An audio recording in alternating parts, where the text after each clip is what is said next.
Hey everybody, welcome to another episode of the 10 Laws Podcast with East Forest. I am Mr. Forest. How are you doing today? Thank you so much for tuning in for another episode. This week, I have another conversation with my dear friend Justin Wren. Justin's an amazing man who has his foundation, The Fight for the Forgotten, which we did a benefit concert for them in Costa Rica. I think that was back in the spring. But he's someone that I really enjoy and have gotten to know over the months and years. And he lives in Austin. And so when we were in Austin for the event recently, I was able to go over to his house, and he was gracious enough to do another podcast session. And we also got to jump in his ice bath in his backyard, which is like one of those 33-degree Fahrenheit tubs that totally takes your breath away and apparently resets many things in your body. But myself and Rada, Justin, John Hopkins was there too, and my buddy Mark was there. We all did the 3-minute or longer round in the ice, which was incredibly intense. I'm somewhat used to doing cold plunges at our place. We have them outside our saunas outside, but they're not always that cold, and more importantly, I haven't always stayed in that long. So that was a challenge, and that was pretty fun. But so you're going to hear us talking about jumping in the ice bath afterwards, and some of that might fade out, and I'll put the extra content up on the Patreon, patreon.com/eastforest. That's where we have our council, and I share some extra content from the podcast, as well as unreleased music, advanced previews of mixes, and we do our monthly Zoom council over there on the council as well. So check it out and see if you want to support this podcast or the East Forest Project. That's a great way to do it. It's patreon.com/eastforest. And we also released a new single from the In album, and that single is called Laid Down. It came out on the 6th of October, 2021, wherever you listen to music. The full album is on October 22nd, and that's the In, a soundtrack for the Psychedelic Practitioner, Volume 2.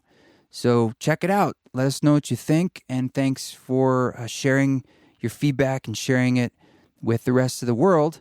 This piece, Laid Down, was also, all the songs on the In album are from ceremonies that we did at the beginning of the pandemic, those virtual ceremonies that were live streamed, and this was one of the tracks on there that came out on the piano, sort of a very meditative kind of piano rendition in the key of D, and ended up calling it Laid Down. So I hope you enjoy it.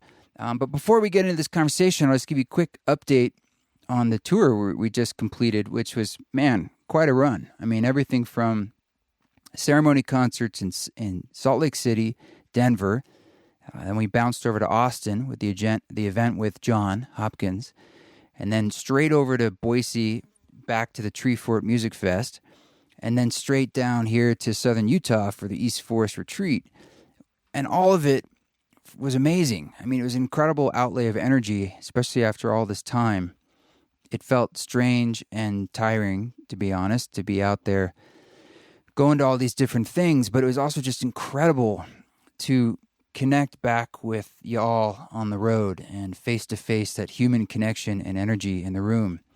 And the ceremony concerts were particularly special because we were utilizing a grand piano for all the concerts, and that was just something I really found elevated the event and just what I could do musically. You know, it's so wonderful to have a acoustic instrument like that on stage in the center with everybody around us in the round, and the little tea lights at all of your mats, and it felt like we're stepping into a direction that feels right, and it feels good. And for myself, you know, when we did the event with John in Austin, and I want to say thanks again to Aubrey Marcus for hosting that event. It was extremely generous, and everything was just beautiful. But I did my concert, and then John, we did a listening event of his new record, Music for Psychedelic Therapy. And at the end, he came up and performed on the piano, kind of tying it from the last track on that piece is the Sit Around the Fire, the Ram Dass piece that we worked on. And I was in the audience, and it was just, which is, I'm not usually getting to like be in that actual ceremony space and be an audience member and experience that piano and the music and sort of that setup. And man, it really just hit me to the core. He came up and did this improvisation on the piano that was so stunningly beautiful and kind of everything I want music to be in those spaces. And it really taught me a lot about the kind of musicianship and craftsmanship that we can bring to music in these events. And it's one thing to sort of know that intellectually, but it's another thing to experience it firsthand as a listener and a felt experience and a fan of John. And it's a moment I'll just never forget. And so the next day we had the whole day to hang out and do some podcasts. We did Aubrey's podcast and we did the Align podcast. And just awesome just to get to hang out and connect with everybody and get some time in Austin. And then Tree Fort was amazing. A lot of energy, as it always is. Did a ceremony concert there, played for Yoga Fort as well. And then we bounced down here to southern Utah, and Radha and I were leading our retreat, which, you know, for those of you who track it, it was 2 years in the making because it got postponed due to COVID and lots of shifts and changes. So there's all this buildup, like everything else we're feeling, you know, this buildup of, oh, we haven't done this in a long time. Whatever it is we haven't done, right? We all feel like this feels different, like being around people. It feels different, facilitating again, et cetera, et cetera. But I just want to say the people who showed up for this retreat were just incredible, you know, just good people, very grounded, kind. And I think there were about 40 of us. Just a really magical group, and we had magical weather and had amazing hikes and amazing musical experiences and yoga. I so enjoyed like facilitating again with a group like that in that format, and it reminded me how nourishing it is to me, and sort of like that golden rule. Like if you want to make if you want to feel loved, for instance, love somebody else, and it'll help them feel loved, and then you'll feel loved. It's the golden rule. And it just reminded me how good it feels to hold space like that for people and essentially let them explore their inner landscape and inspire, because it does the same for me. And so I want to thank everyone who showed up for that retreat. We are going to be at Esalen in November for a retreat there, and I believe it's either full or almost full. But we are talking and planning for some future retreats in 2022. We're just trying to figure out the where and the how and the when. So if you want to know about those, join the newsletter at eastforest.org, and we'll be sure to let you know. You can always track it also on social media, but, you know, sometimes stuff gets lost there. But it's East Forest on Instagram, East Forest Music on the other platforms, other social platforms. And also, the last thing, we made some new merch, garments for the tour, and we're going to toss some of those up on the web store soon. But you can check that out. The store is also at eastforest.org, and we appreciate all your support with the vinyl and buying the Possible vinyl, the Ram Dass, Spores, etc. We have a new flash drive that has the high resolution of the Music for Mushrooms, Spores, as well as the new In album. And so that's available on the web store now. I think that's like 8 hours of high-resolution, ceremony design music. So lots of cool things there. And just thank you again for your support and for reviewing the podcast. It's always great. And sharing it, of course. And you can always say hi at info@eastforest.org. So for now, we're going to get into this conversation with my dear friend Justin Wren. He's probably one of the largest human beings that I know, both physically and has the largest heart, and the largest hands. And we talk a bit about, like what it's like to be a fighter like that at that level, mentally and physically. And I think you're going to find it really, really interesting. So here it is, our friend Justin Wren.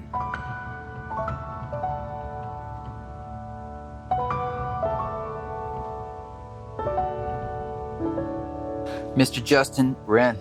Hey, brother. Good to see you again. It's great to see you. Yeah, last time we spoke, you were sitting over there, and now I'm in your home. Yes. It's a very exciting way to connect the dots of temporal space. When was that? That was it a year? Probably. Yeah. Actually, it was probably around November Okay. of last year. So not even a year yet. Yeah. I'm just trying to think like where you were at. I'm remembering that and where you're at now. And you're back in training, right? Yes. Yeah. Hopefully going to fight first quarter of 2022. So I was talking about a fight in Japan, New Year's Eve, December 31st, but Amy's niece is getting married on New Year's Eve. You changed your whole fight for a wedding? Okay, so there's several factors. It's the wedding, which is a great way to say that, but also it's normally a fight in front of 100,000 people live. Normally. Yeah, okay. But with COVID, it's probably going to be an empty arena or very few people. Crazy. And so thinking about that, it's my childhood dream to fight at the Saitama Super Arena in Tokyo, Japan, New Year's Eve in front of 100,000 people. And that would be epic. But the Japanese crowd is already really quiet, and I love that about them. It's like a tennis match, but it's like MMA. Even more quiet than a tennis match. There's little golf claps and oohs and ahs if someone defends something. Yeah. But the crowd never really erupts until the finish of the fight. Wow. And so they're the most knowledgeable fan base, I think, in the world for mixed martial arts. They're not yelling ringside, 10 beers in and rip his head off. Yeah. It's like they actually know whenever someone is setting up a submission and when someone defends one and whenever someone they're studying it while they're watching it. And so the appreciation there, I've always wanted to fight there. And their fighters, especially heavyweight fighters, there's a lot of times like a comic book comes out for them before their fight or right after. Do you have a comic book? No, I don't. I've never fought in Japan. It's always been a dream since I was, I think, 15 years old. I wrote it down on my goals list as a kid. Number 1 was fight at the Saitama Super Arena. Number 2 was fight in the UFC. Number 3 was be a national champion wrestler. And I got to do 2 and 3, but I haven't done 1 yet. So that's one of the main 3. Yeah. So you didn't do it because of a wedding? That and I think that timing-wise for me, I'll be more prepared first quarter of the year because I've had this podcast release that I'm doing. And then I also I want a packed arena. Not just I want that. You want the full dream. Yeah. If I have to wait a year for it and I'm more prepared, I'd rather wait another year than go there and not be able to interact with the fans, not be able to bring a full camp or my coaches, friends, family, stuff like that. I'd rather it be open. So waiting a year doesn't so you're full, like for me, like in some ways, or like when you know you're going to do an ayahuasca journey or there's a big event coming up, it's sort of like that lit the fuse in that moment. It's in your mind from then on. Mm-hmm. Is it hard for you, even though now it might be a bit away, right, theoretically, but like, can you ever like feel like you can drop the momentum, or is it always in your back of your mind like, I don't know if I should have that third beer, or because like I'm on this path of training that's sort of all encompassing. I don't know if you've ever heard of this, but the near look, far vision. I had a board member who's no longer on our board because he's had some medical conditions, but his name's Joel Swinehart. He's an incredible man.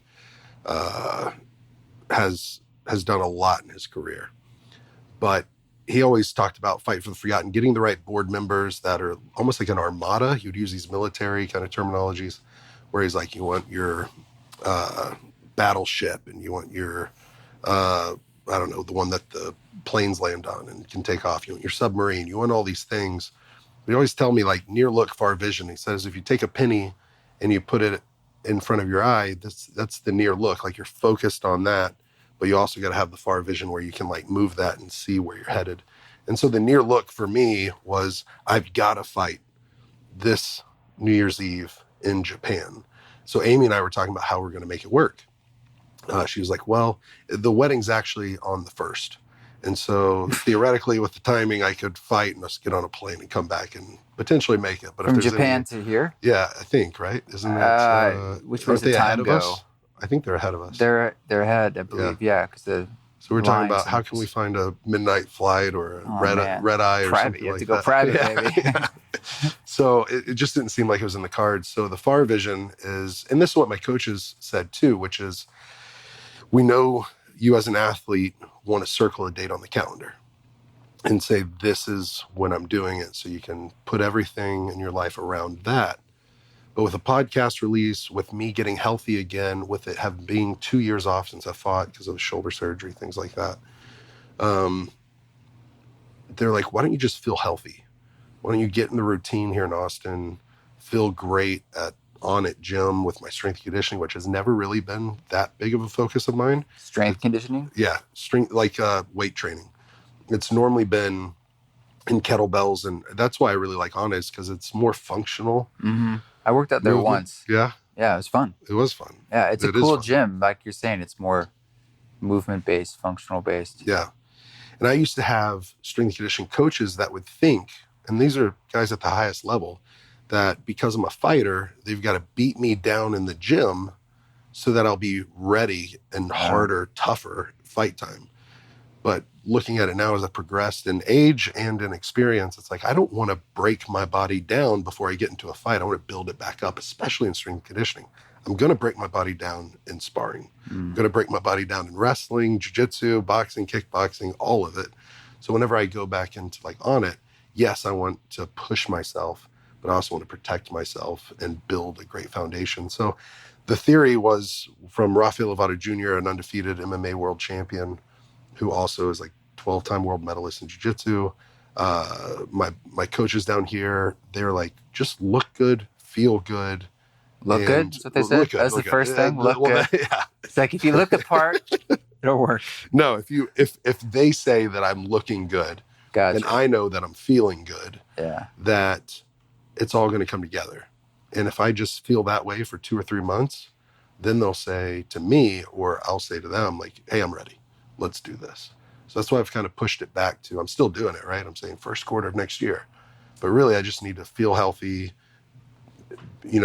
be fight ready. So it's a little more like, you're saying, like looser in a sense. Yeah. You don't want it to be like every day, every moment. It's like, okay, this fight now is 1 day closer, 1 day closer, 1 hour closer. It's more just like, no, it's about a mindset of overall preparedness that has something to do with like letting life live life too. Mm-hmm. Yeah, it's been a real shift for me, and I hope it's a symbol of, or a sign that I'm maturing, where, I'm getting older. I'm 34 years old, but heavyweights normally step into their prime around 32 to 40, 42. Really?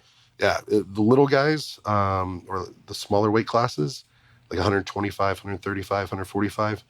It's kind of like the NFL, the running backs, they normally don't have the longer careers. It's kind of the heavier guys that can like be older and more mature. So the little guy's speed goes faster, right? That starts to disappear quicker. Yeah. But at heavyweight, it's more about strength, experience. At lighter weights, it's about endurance, speed. And they're like Energizer bunnies. Heavyweight's about wisdom. Yeah. It sounds like. It actually kind of is, because our shots have more consequences. Probably 8 out of 10 fights at heavyweight are a finish, whether it's a knockout or a submission. And then I think that's the statistics, that the lightweights, flyweights, those Energizer bunnies, they can hit each other in the head, elbow, knee, and kick. And a lot of times those guys can handle it for 3 rounds, 5 rounds, because it's a lower statistic of finish rates. 1, 2, 3 out of 10 fights get finished. You, correct me if I'm wrong, but you're undefeated, right? Not undefeated. Was it 15-2? 15-2. Yeah. Actually, it helps the point I was going to ask. Actually, is like, I feel like that's better, because if someone defines anything as like undefeated, then that's like this super black and white thing that you have to like work against, as opposed to like, it's a little this, a little that. I mean, 15-2 is amazing. Thanks. Amazing. Yeah. And I would be like -2, or I would be like, I would be -2 is pretty I bad. wouldn't make it in the ring. Yeah. I'd be the guy who's like, it's a negative if you didn't even make it into the fight. You just bailed before you stepped in the ring. You actually see that at the amateur level, where it's they see the person in the ring. They're like, you know really what? Don't show up. I'm tapping. My third fight. Now this was back in the day, kind of still when the sport was being pioneered. It started in 93, but I started fighting in 2006 professionally. I was 19 years old, and the third fight, I was in Iowa. I was at Iowa State University wrestling, and I was just attending. I had 2 pro fights, but I was in the crowd. I was in dress shoes, a button-down shirt. I was in the crowd, and one of the opponents didn't show up to fight. Come on. And they're like, Yeah. you want to do this? Well, the promoter got in there. It's a to nightmare apologize. for me. Yeah. It's like someone's like, you. No, they didn't point me out.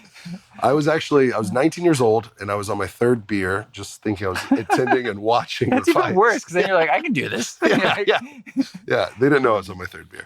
But I was there, and the opponent got in. The promoter apologized, said that his opponent showed up to weigh-ins, agreed to the fight 8 or 10 weeks earlier, had a full fight camp, showed up at weigh-ins, did the face-off. Night of the fight, he just no-showed. Weird. And so they're having a scramble because this is the co-main event. And they allowed him to apologize to his fans. And then the promoter whispered something to him. And my opponent that night said, you know what? They were going to give free tickets for the next show for any of his fans, like give him a credit. He goes, but if there's anyone in here that's over 205 pounds, that's a professional fighter that I came here to fight tonight. Let's give the fans what they want to see. They don't allow that anymore. But Iowa at the time didn't have an athletic commission that oversaw MMA. And my friend looked at me, and I finished my beer. And that's pretty badass. I stood up. I stood up and raised my hand. And so I went in there, and they asked, and I said, yeah, I'm a fighter, and I'm a heavyweight. Let's do this. Did they give you some clothes? Or you just... That's the worst part of the story, to be honest, because it was my fastest fight I've ever had. I knocked him out in 14 seconds. It might have been 16. It was over or under 15 seconds by a second. And he was a wrestler. I was a wrestler, so I knew he was going to shoot. So I just had to throw an uppercut whenever he tried to shoot in, theoretically, and it worked. But I go backstage. I have to borrow a pair of fight shorts.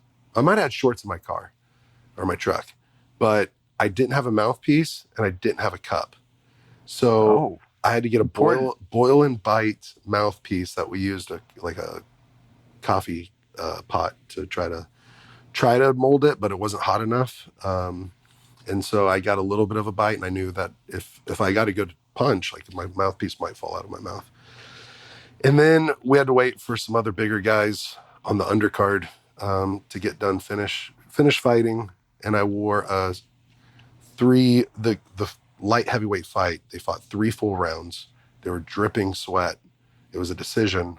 And I had to borrow one of those guys' cup and jockstrap to put over my boxers. I would have retired. Yeah. I guess I wanted the money. I needed the money, I think, for rent. So I used that sweaty jockstrap over my boxers. But still, over your boxers. It was disgusting. Oh God! Yeah, cups don't really work right, anyways. If you wear them over the boxers. So was it one of the greatest moments of your life when you like knocked the guy out and you're just like I think I just wanted out of that cup. I wanted out of that sweaty jock. But yeah, it was a cool moment because I had a bunch of friends there, and none of them knew how to fight, and I had 2 of them in my corner that night. And I was like, just give me water if it goes to the second Amazing. round. It kind of speaks to the, like sometimes we're preparation when you know about things and then you get to prepare, which is great. But at the same time, what value there is when you can't do that. And it's just something's placed in front of you. You meet the moment, and how we're able to do that. You know, it's when there's no options to like get in your head about it or think about it or anything. It's just like you step in. Yeah. You just set up, you just don't think about it, you just step in. That's what we're going to do in the ice bath after this, right? Yeah, you have an ice bath. I want you to get in that, I'll tell you what we'll do. Flow state. I'll tell you what we'll do. We'll do some podcasting, and then we'll do the ice bath, and we'll do at least 5 more minutes immediately after the ice bath. Of podcast? Okay. We'll hit record so the audience can have a little bit of... maybe we record while we're in there. From the outside. Yeah, we might not. We'll try. We might not use it. Yeah, we'll I get think some when audio. you don't have the time to think about it, because this is what I was saying about amateur fighters. It's really hard for someone to build their amateur record. I think it's easier nowadays, but there'd be people that think they want to be a fighter or think they want to fight, and they might be training. I know a guy that was one of the best in the world in the gym. He had beaten UFC champions 3 out of 5 rounds, 4 out of 5 rounds, sometimes 5 out of 5 rounds in the gym. But then whenever the lights were on and the crowd was there and he's fighting a guy that's nowhere near who he's beating in the gym, he would almost be paralyzed with fear getting in there. And he would think, and he would say out loud, he would voice saying, I've seen this guy's fights, and yeah, I can beat him here, here, and here. But if he just gets this, he's going to win. And I was like, you can't be saying that backstage. You can't be saying that in the build up to the fight. I mean, it's good to know this guy can win in these areas. But if you're like giving yourself an out or giving him the opportunity in your mind to beat you before you ever get in there, you got to have that competitive edge where you believe in yourself. Yeah. What's that like? Like, what's the mental picture in your own head? Yeah. For me, and I don't want it to sound cocky or arrogant, but when I know I've put in the work, then I feel like I've earned the right to face him and to win if I've done all the right things. I vibe that with music before. It's like if you rehearse, you feel like it's like you've been going to the gym in a sense. And you're like, for sure. It's like, well, I know I've been doing that. Yeah. And that it feels good. Like you feel like your muscles, like at least I feel like I can run the race. Yeah, for sure. You know? And if you haven't done all the right things, now all of a sudden doubt can creep in. Yeah, but it's going to creep in. Yeah. So what do you? Is it about pushing it out, or is it more about allowing it in? And I think it's more about focusing on the right things. I normally push it out, but my coaches have said, and I'm very grateful that they say that I might not be the strongest or the most talented, but I want it the most. And so mentally before the fight, like I'm confident. I know his strengths, and I've watched his strengths and his victories more times than he has.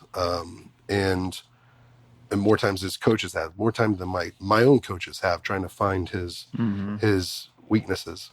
And I prepare for his strengths. But whenever I go in there, I'm like, I've earned this. I want it more than he does. And I have more reasons. As I've grown older and I've started to fight for the forgotten, I think it's the person with the most reasons that usually wins. Really? And yeah, you see in the Olympics, the guys that break the new world record, or whoever it is that breaks the world record, a lot of times it might be something that motivated them about family or country or legacy or the community that they came from. I came from the inner city, and I want the people in Ferguson, Missouri to know they can do this too. They can make it out, and that they can be a voice for their community. For me, when I win now, the last 3 fights or so, I've been able to donate, and I've been able to know that another well's going to be drilled in a community that I've done the water walks and seen them without. That's one thing that I would do to relate it to our well drilling teams. Every village that I've ever been to that we've drilled a water well, first thing we do whenever we unload everything, or before we unload our well drilling equipment and walk it in there, hike it in, I'm always like, let's go on the water walk with the women and children. And maybe the 7th or 8th one, we were all tired. It was a long journey. I remember my well drillers going, it's just going to be the same as last time. Our team, and they're like my heroes. What's a water walk? A water walk is, it's a good thing to explain. The average woman in Africa or child that either can't go to work or can't go to school or just has to do the daily duties. Normally it's a cultural thing that the men are doing a lot of manual labor in the fields, and so the wife might be taking care of the home, or they're both at work, and then they have to designate a child that can't go to school because now they got to do a 6-mile round trip walk to a water source that might be clean, but most likely not. Right. And it's 5 gallons of a jerry can, which is 20 liters, which is 44 pounds. Yeah, 44 super pounds. Heavy. And for some of these children, or the women normally carry 2 at a time, because you need more than 5 gallons. 88 pounds? Yeah, you need more than 5 gallons whenever you're, and sometimes it might be a smaller, maybe they're carrying a 5-liter one and a 5-gallon one and a 2.5 gallon. But still, that's around 66 That's crazy, pounds. Yeah. I mean, and so we would go on these walks with them to their water source, and we would carry it back too. And we'd have them show us their water, like their dirty water they're drinking from, so that I would be, and our team would be reminded that this is their water now. So this is what we're fighting for, is clean water.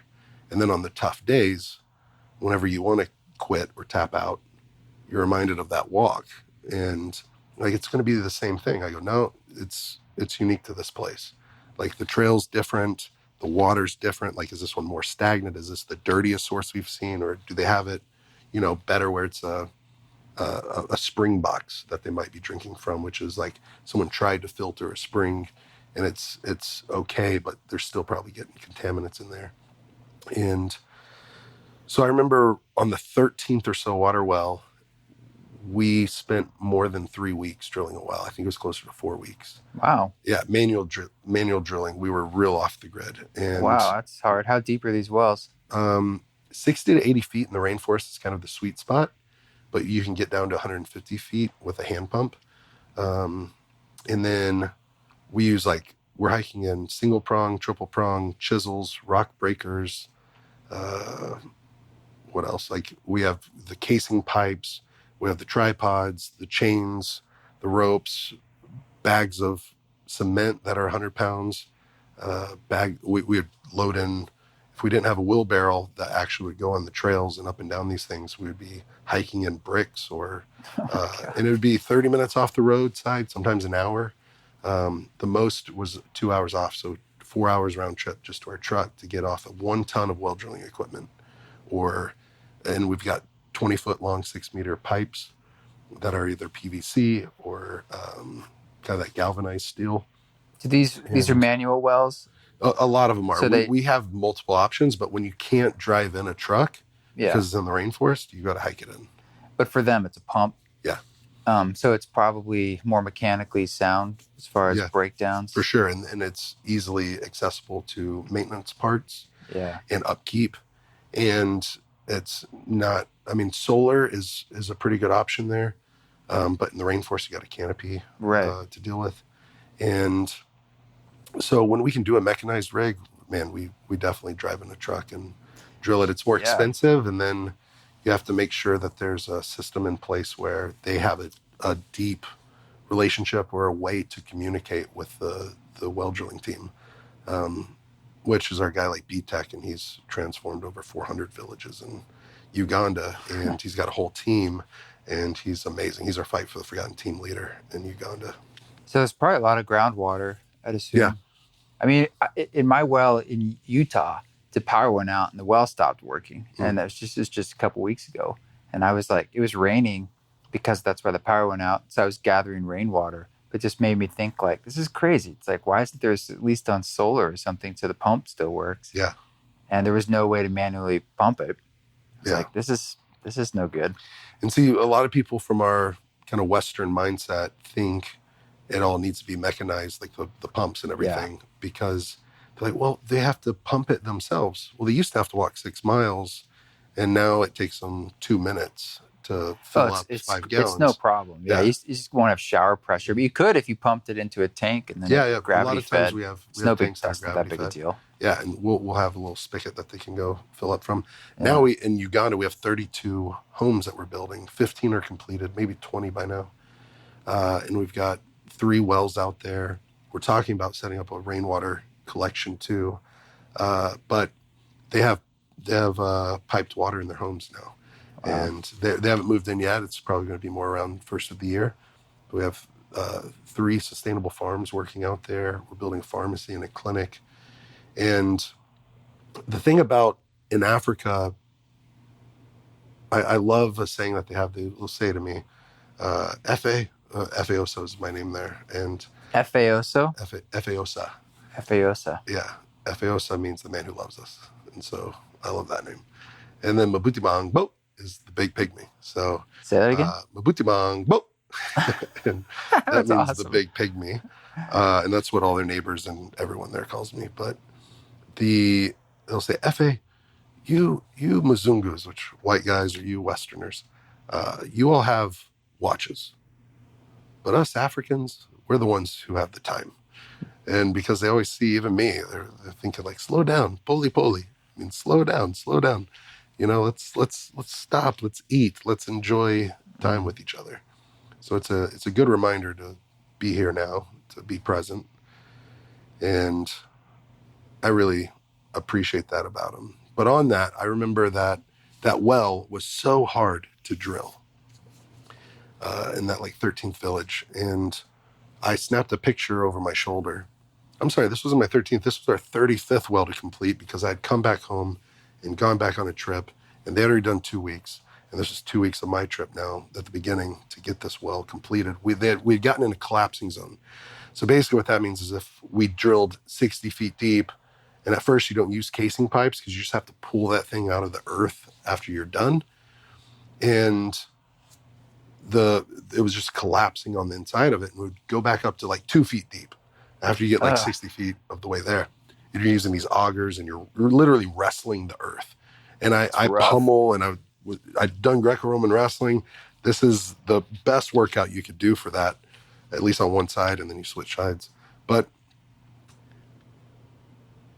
they were ready to quit. And when on the day that, because we had to pick up and move like a football field away, or maybe 2 or 3, to try to get it in another spot. And they had already done that before I'd gotten there. So this is their 3rd time to pick up and move. Ooh. And then all of a sudden we started getting to a sweet spot where everything started to go easy. And when we finished that well in the celebration in that village, and it was one of the dirtiest water sources I'd ever seen people drink from. I remember our well drillers, this is their 35th. It's my actual 14th to drill, because I drilled the first 13, went back. And to see their joy, that's like a much deeper joy. For me, I've been to the Super Bowl, the World Series, NBA Finals, some of the biggest fights, packed arenas, and hear the cheers and the applause. And that's fun. It's a sporting event. But to hear the cheers of someone getting clean water for the first time, maybe a grandfather, or grandmother, seeing their grandkids for the first time, period. First time ever, seeing water come out of a spout. So for you, you're saying that when it's something larger than yourself, that helps actually motivate for more wins. Yeah. Because, that you think there's a connection to people who win more where it's more than just the me? Yeah. Maybe not, but it seems like this is you're saying. Absolutely. I for sure, once I found purpose, I think in my first 12 fights, or 13 fights, I would get my hand raised, and I would literally think, is this it? Is this all? And I'm not like even all out. the work. Yeah, all the work. This was what all the work was for.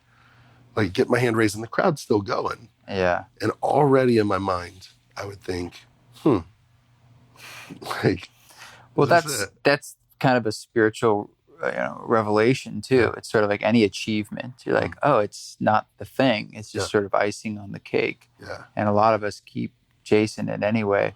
I kept chasing it for at least 5 solid years, and then I crashed and burned into addiction. Well, you think that's sort of actually like one of the reasons? It's sort of like addiction is it's like a different approach to try to find the meaning and the fulfillment. Yeah, I that didn't fulfill me, so I found other things that would. And then really, I think it was purpose. It was like I was fighting against people, but really I was supposed to be fighting for people.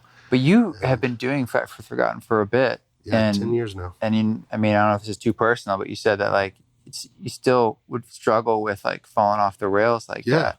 I'm living in a sober living home now. Right. And thanks for bringing that up, because purpose for 6 years kept me solid. Right. So what happened, do you think? I think it was, this isn't to point out blame on anyone because it's my stuff. But I was having like a failing marriage. And for me, I felt, and this is wrong logic because I got to just focus on me, but I couldn't help the person I wanted to help the most in a lot of ways. And she couldn't help the person she probably wanted to help in a lot of ways. And then I started feeling like once I relapsed, I started to try to hide it. I wouldn't, because now shame, guilt, condemnation, like I'm my own worst critic. And now I have all the reasons to live for, all the purpose, the organization. Now, if anyone finds out, I'm going to be cast out. Right. Because I wanted to get rid of me too at that time. I don't like who I am in addiction. And while that's healthy, I think I've come to a much healthier place lately, especially with me having a great woman to my side, like you do. Uh, she talked to me about one thing where I said I need to attack what's been attacking me. I need to beat this out of me, and I think about it like training and stuff like that. And if I don't like it, got to change it, and I've got to be aggressive with it. And maybe that's that kind of warrior fighter spirit in me. But Amy goes, "That's never worked for you. Stop." I was like, "What do you mean?" She goes, "You got to love yourself. And if you don't love that side of you," and now my sponsor, who's my boxing coach, says, "You got to love that you're an addict. Because if you weren't, you wouldn't have to work for it harder. You wouldn't have to make these changes. You wouldn't have to better yourself. You wouldn't have to be more careful.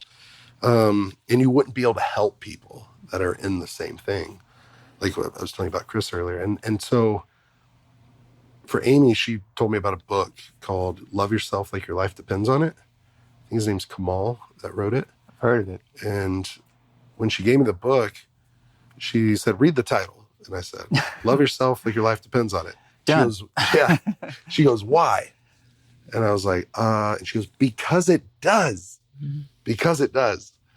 And that's helped me a lot. I guess I'm a lover and a fighter because I really care about people. But I wouldn't give myself the same love, ever allow myself to give myself the same love or grace that I would give to other people. Like I would. But that's crazy in some ways, because it's like that Dark Thoughts song, "Loving Your Dark Thoughts." It's the same idea. It's like pushing things away is sort of the substrate of what it means to be human. Like it's sort of like we blow things up. That's our world right now. Like that's how engines run. That's how all of our energy is made. It's explosions. Wow. And so we're always pushing. Yeah. And that's sort of like step one. And like kind of as we start to like realize the larger sense of what it means to be human, it's about kind of bringing things in or like holding the experience as like a parent, like a loving parent. So your dark thoughts, in a sense, pushing them away versus like, oh, I'm just holding with that with love. And it's like loving the imperfection. Yeah.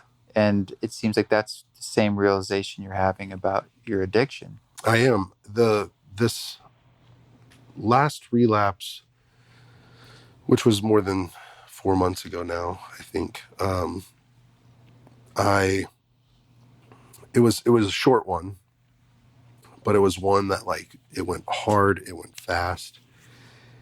And it was weird because like the stints of them would go from like a 2-month period to a 1-month period to a 9-day period to like a 5-day period.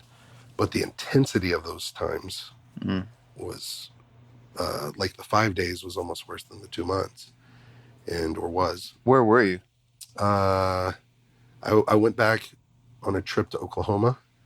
Isn't that where it happened? I have a vague memory. There's a connection to Oklahoma. Yeah. The first story he told. I've had a couple there because I lived alone. And this one I went back and it was supposed to be a great trip and I had some great meetings set up. And then all of a sudden I dipped out on them. And when I came home to Amy, rightfully so, my stuff was packed and she's like, I just can't, she's got 2 girls. And I'd already set up a sober living home because I saw the intensity. I saw that I dropped off the map from her and my responsibilities and the people that I love. And so I'd already set up, going to a sober living home here and really working on me and loving me because I don't want to put Amy through a cycle of this. And honestly, I guess the good thing that happened is her and I have more of an open, honest, trusting relationship than we ever have had. We've always had an incredible amount of love for each other. But I think she can speak to me more honestly than ever before, and I can speak to her more honestly than before. And we both really appreciate that. The fire burns away the underbrush, but the big trees, the old growth still remains. It's like, you can see clearer in a way. And the strength didn't change those trees. Yeah. But it's like all that stuff that was like the brush. Yeah. Burns it out.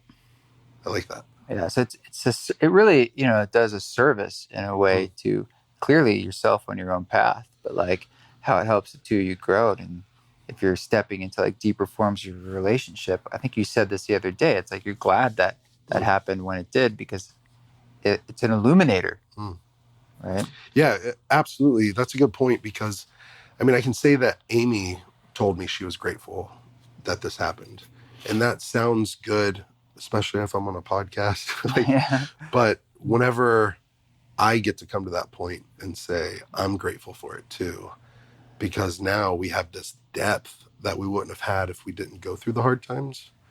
And if she didn't point out some of the things like, you're not loving yourself here. And now because of it, like I'm loving myself through this trial or addiction, or trying to invite it in. Like you used to try to cut that part of me off and say, I've just got to disconnect from that. Now I got to connect to it and see like, I try to fill void sometimes with numbing or escaping, and what's so crazy, man, for me, mine would say, I'm just going to take a night off, just a night off. Have no plan whatsoever for it to go 5 days or 2 months. But in the wrestling world, there's a thing called a reset weekend. You told me about this. Yeah, basically, how hard and fast and far can you go? Yeah. In a very short amount of time, then get right back on the horse. Reset. Reset. Reset to what? Yes. So anyways, other people could do that, I guess, and I just never could. And so there was something in me that was like, and AA and stuff, which works for a lot of people and doesn't for others. But they would say, my brain's trying to kill me and make it look like my brain's trying to trick me and kill me and make it look like an accident. And there's times that I could absolutely see that I was like living in delusion of, almost this mental obsession that there'll be a time I can use like other people, use like a gentleman, and just, pick it up and put it down. And, but I think loving that side of me that's like imperfect has started to help me help others in a greater way. Amy reminded me yesterday that Jim, my executive director of Fight for the Forgotten, who's like a second father to me, he said he's like when he's sober and he's loving the people around him, he's great. But now that he's loving himself so that he can love the people around him even more, he said it was like an unstoppable force of good. Like that was his words. And I'm very grateful to hear that. But I'm like, damn, that's what I want to be. But I think, but you are. And I think the recognition is that it's not that you become this person who loves themselves. It's like you already do love yourself. It's more recognition that you can love yourself and you could hate some of those aspects of that bender in a sense, or relapse. And it's more like, no, I'm not erasing the fact that I find that repulsive. I'm loving even the feeling of repulsion. Yeah. It's like I'm allowing that to be in there too, as opposed to pushing it away. And I mean, to me, that seems like that's kind of next level, because it's always those feelings are gonna exist. Yeah. And it's more saying like, you're here too. I'm not saying you have to be excommunicated, but it's just like, that's not the whole truth. That's not all you're inside this space of love. That's the truth. And that's just something, that's a piece, little thing in there. It's a color that you paint with, but it's not everything, and trying to say it's gone forever. It's never going to happen. Not that the relapsing part, I'm just saying, like the feelings that are the seeds of that. I've started to learn that there isn't any feeling that's final, if that makes sense. Right. Everything moves. Yeah. Yeah. As much as I'd want all the love to be final and it's there at all times, or top of mind at the forefront, I know that's always there, but those feelings, at least that I was meaning and pointing out, like the feelings of depression, the feelings or even a craving, like those things aren't final. They're not always there. And if I can just weather those, and not even weather, embrace those, welcome them, allow them, remember that, hey, I've overcome this before. I'm going to overcome it again. It's kind of a top level view, bird's eye view. Yeah. It's kind of as Ram Dass would say, like watching the show go by. It's just sort of like you see it happening. It's okay, well, this scene's going to end. You know, I can like let that, as opposed to like, I know in my mind sometimes that I'll attach onto it and then I'm giving it more fuel. Yeah. And then it becomes like the whole show. And then I'm like inside it, as opposed to like, no, that's going to pass. Yeah. I had a conversation with Chris. There's this gentleman that has come close to our nonprofit now. And so it's pretty amazing. I did the Joe Rogan podcast January 27th. That was my last time on there. And this guy, Chris, messaged me right after it. Well, it's 9:58 p.m. on January 27th, the release, the same day as the release. And then right before, I was actually in this ice bath you're about to get in. And yeah, we'll do that in a few minutes. I did a IG live, and I got a comment, well, a bunch of comments that said, go read this comment. And I finally went up and read it. And Chris had put on there that I was walking on January 27th, I was walking to the Brooklyn Bridge to jump off. I got a notification on my phone, and it was your new podcast with Joe. Because I decided to listen to like get rid of the noise. And thank you for being so open and sharing your story of your suicide attempt, because I decided not to jump. It saved my life. I was like, whoa. Wow. Then I was up and on it a month later, and this guy, I was working out with 60 dudes. I started walking out, and I heard footsteps running up on me. I stop, I turn, and I get a surprise hug. That's the sweatiest surprise hug I was ever given, longest. Call it the Austin style hug, but it was this guy from New York, and all I hear was, I'm the guy. I said, hey buddy, you gotta help me out. What's that mean? Yeah, I've been mugged where someone came from behind and be like, I don't know how I'd feel initially. Yeah. I turned around and he front hugged me. But anyways, I go, you're the guy. But what's that mean? He said the Brooklyn Bridge. And I looked in his eyes and he had tears welling up. And I just pulled him back in and gave him an even longer hug. And I was like, wow, bro. We took a picture together. And the next day I went to a drug treatment center, a 90-day inpatient rehab. And I shared my story, and I'm there with my boxing coach, my sponsor, and a sparring partner who's also in recovery that I spar with every Sunday. And during the Q&A, they said that they learned about one guy says, we learned about vulnerability yesterday, and today we learned about synchronicity. He goes, yesterday I got vulnerable and said I want to be an MMA fighter. And today, so the synchronicity is you guys are sitting here. And he said that, and I go, well, wow, let me tell you about my yesterday. And I told him about Chris's story. Well, 30 minutes before I got in there for the treatment center, I sent Chris the photo we took together. He asked me to take one on my phone. It was a little better of a phone or camera. So I did, and I sent it to him. He goes, man, I love that we took that picture together. Thank you. He goes, don't think I'm crazy. I'm covering my teeth because I lost 9 teeth when I got hit in the mouth with a baseball bat in Harlem. Ooh. I was like, whoa. Oh, God. And I go, you got to tell me a little more about this. He said he was homeless in Harlem. COVID happened. It hit New York real hard. He used to work on Wall Street. Used to work on Wall Street, had a bad breakup, relapsed, COVID, shut down. He ended up, couldn't pay rent, and he was homeless in Harlem. Brave soul. And I just got to go on the walk with him, and we went to New York, and he showed me the spot in the 125th Street, like in Harlem, the spot 7 guys jumped the turntables, whatever you call them. Not turntables. Turnstile. Turnstile. There you go. Yeah. Turntables, what you do. 2 turntables, 2 turnstiles. Yeah, 2 turnstiles. Microphone. And so they jumped that. They had a baseball bat. They took his money. He said, I gave you my money. Please don't hurt me. And one of the guys said, wrong place, wrong time, wrong color, and hit him 3 or 4 times in the face with a bat. He was in ICU for like 3 to 5 days. Actually lost 9 teeth, and a bunch of others were damaged. Whoa. So he told me that, and I shared at the treatment center that he was worried about his smile, but, you know, a smile's small potatoes. He's got breath in his lungs. He's got a beating heart in his chest. The videographer that was there for the treatment center All of a sudden, I go to my car after meeting the guys, shaking hands, and I hear footsteps running up on me again. And I turn around, he puts his hand on my shoulder and he's breathing heavy. He's like, I gotta tell you about my yesterday.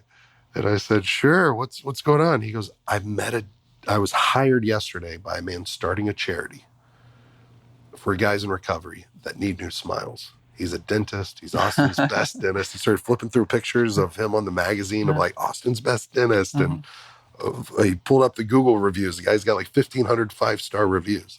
I'm like, wow. He goes, can I call him? Can I tell him about Chris? I'm like, yes, absolutely. So we were able to get him a minimum of a $60,000 brand new smile. He spent 20 hours in the chair. Whoa. We went to the workout on Thursday, this men's workout at On It. And this time we're at Zilker Park. I brought the dentist with me, who's like an Ironman, like 3rd place in the nation or something crazy, or at least some big national one. And I have Dr. Dave Frank at a Walden Dental here in Austin holding Chris's feet during the workout. They're doing push-ups. He doesn't even know he's about to get a new smile. And at the end, we all circled up. I spoke. I had Chris share a little bit vulnerably, and then show the community that like we have this support system around us. There's like 60 dudes minimum that meet up every Thursday, work out together. And then we had Dr. Frank step up, and he surprised Chris, and we're going to the dentist's office right now. Right now we're going. I saw the picture and it was incredible. It's an incredible transformation.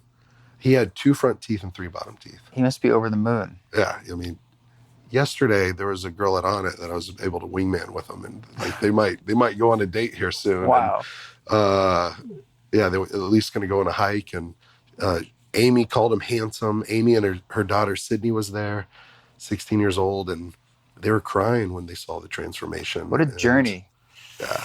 I mean, you have such a big heart, man. It's insane. It's like, and I love that you're turning it a little bit more onto yourself too, because it's like you're a giver in such a way. It's like, it just blows me away, your ability to like bring in community and make things happen that you can't do alone. You know, sure. And I always think in my head, like, well, what can I do? Or, oh, I can't do that. I mean, literally, like, I can't do that thing I'm thinking about, but I never think about organizing larger groups. Yeah. Like, how do I connect to the person who can, or even just it's like, I don't know how it's going to happen, but I'll just say, I want to be a part of helping make that happen. Yeah. What's funny is before Chris ever got his teeth, I went to his new smile. I call him Miracle Smile Chris now. And I went to a sober living home. He moved here. The day we hugged, he was 1 month sober. And I was like 2.5 or 3 months sober. And I went there and we're hanging out, and he had told me how he moved here and he said I was a hero of his. That's the word he used. I was like, man, kick me off whatever pedestal you got me on, because guess what? I'm in your sober living home, but you don't know I'm in a sober living home right now. And he's like, what? And I go, yeah, man, I'm just like you. And we got to love ourselves. And I gave him the book. And anyways, I told him beforehand, I go, you know what I feel like we're going to do one day? He goes, what? He goes, this is just so surreal. You're in my home and you brought me food. And I was like, well, I just can't wait till we're up in New York sometime and we're walking the Brooklyn Bridge and we're rewriting your story and rewriting my story. And we both have those similarities, and it's going to be healing for me, brother. Like, I got to tell him that during the Joe Rogan podcast, I had like this devil on my shoulder or whatever, insecurities that was saying, stop sharing, don't share. That's a very vulnerable one. Yeah. The last one, yeah. Yeah, it was hard. It wasn't perfect before we got in there. Someone brought in like kind of COVID and exposed us, and Joe's like sending his wife to go take this guy a care package.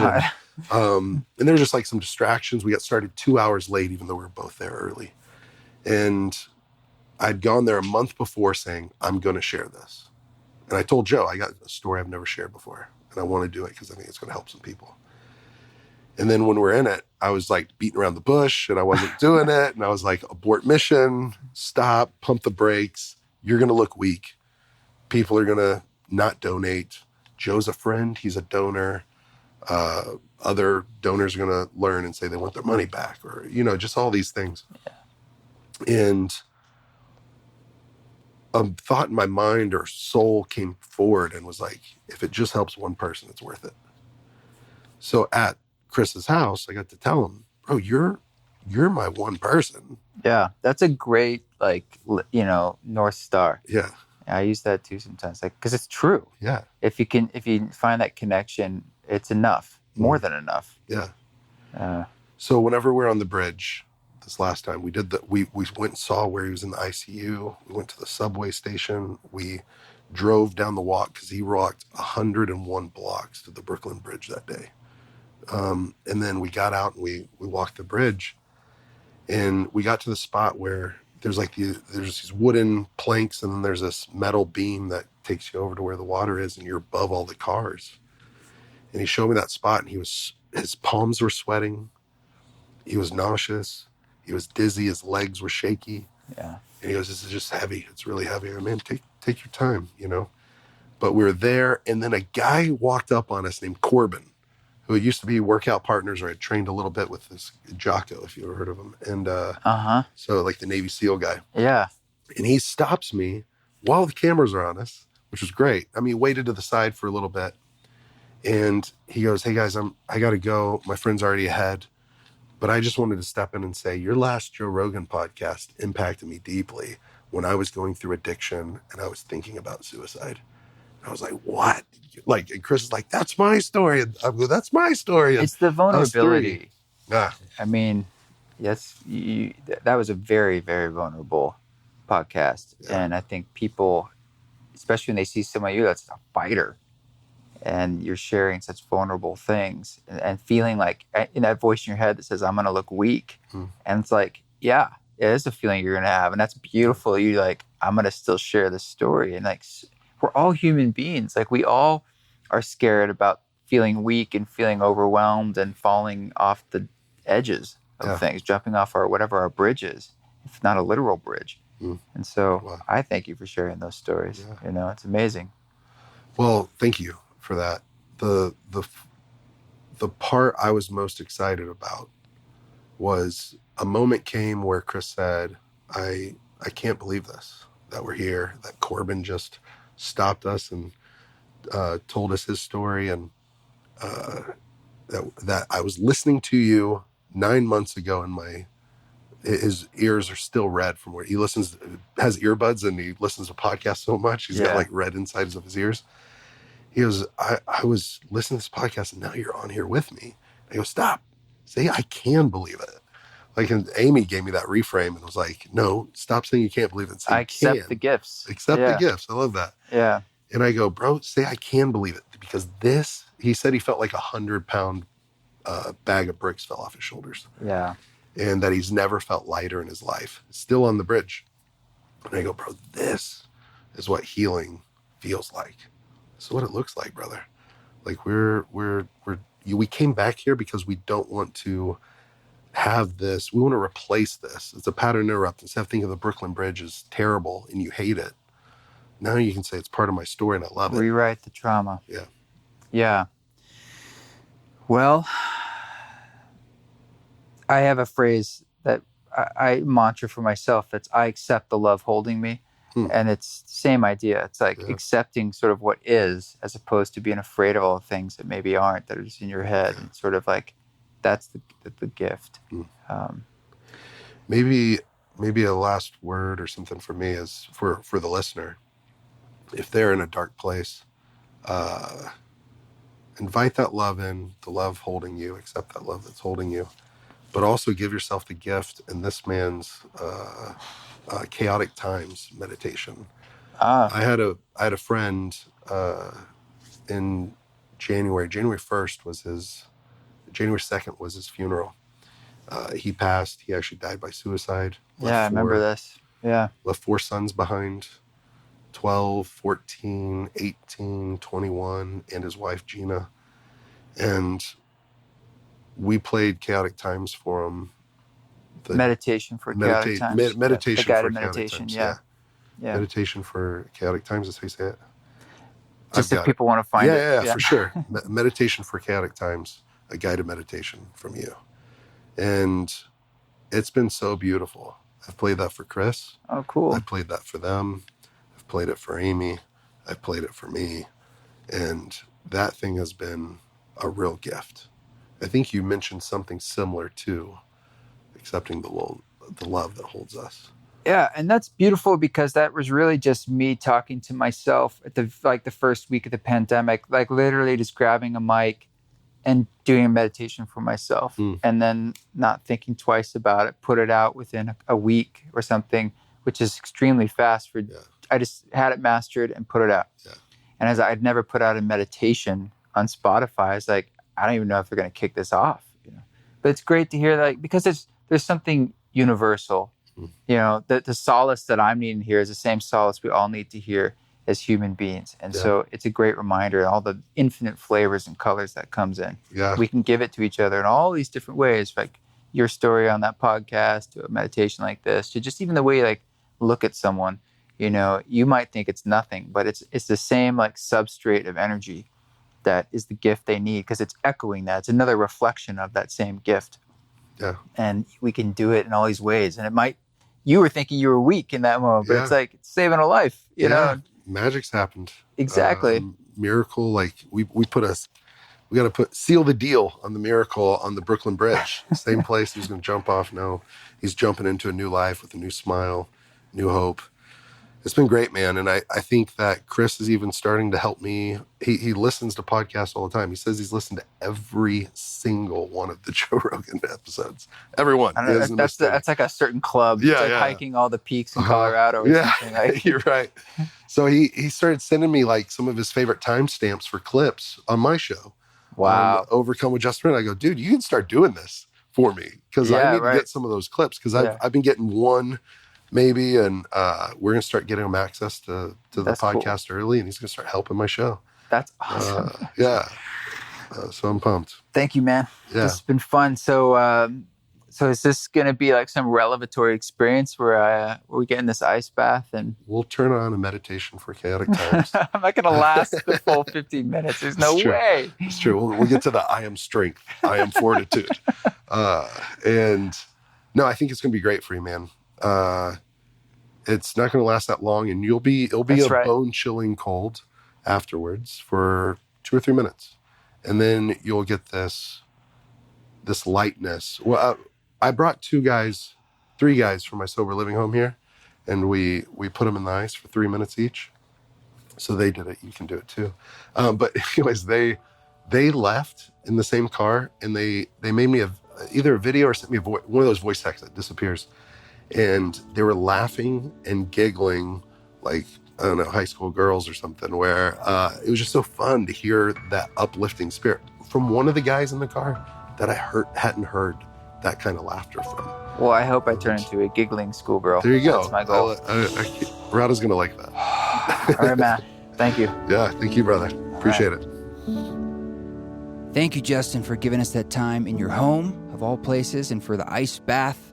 If you want to hear the rest of this conversation, hop over to patreon.com/eastforest, and you'll hear our little ice bath dunk and how I frankly barely made it through it. Everybody else, Rada was a total champ, but we all went past the 3-minute mark, and it was a blast. I know John Hopkins loved it. He's a big ice bath guy. So thank you, Justin, so much for being back on the show. This song you're hearing in the background, this is Laid Down. This is the second single that has been released from the the soundtrack for the Psychedelic Practitioner Volume 2. And this song is now out wherever you listen to music, and the full album, the full album, will be available on your favorite Spotify, Apple, Tidal, etc. on October 22nd, 2021. As a note, it is over on the Trip app. If you go over to Field Trip's Trip app, you can listen to the album now, but it'll be released on all these DSPs on October 22nd, and that's when you can buy that high-res flash drive if you want a physical copy and a continuous mix, that kind of thing. That'll all be on the flash drive. That's at eastforest.org. Well, friends, the fall is coming. We are continuing to walk through these strange times. It's important for you to gather your fortitude and clarity. But I want to thank you for listening, and I will catch you next week right here on the same Bat channel. Keep walking your walk. Don't take any shit. But if you do it with grace.